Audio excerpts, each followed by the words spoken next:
பக்தர்களை காப்பவனே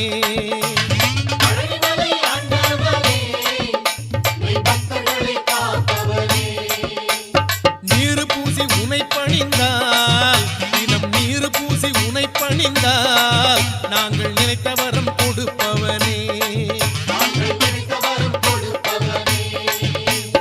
ஏறுமையில் ஏறி வரும் ஐயா ஏறுமையில் ஏறி வரும் நீ எட்டுக்குடி வேலவனே ஆறுமையா கண்டிருந்து உன்னை பணிவோடு வேண்டும்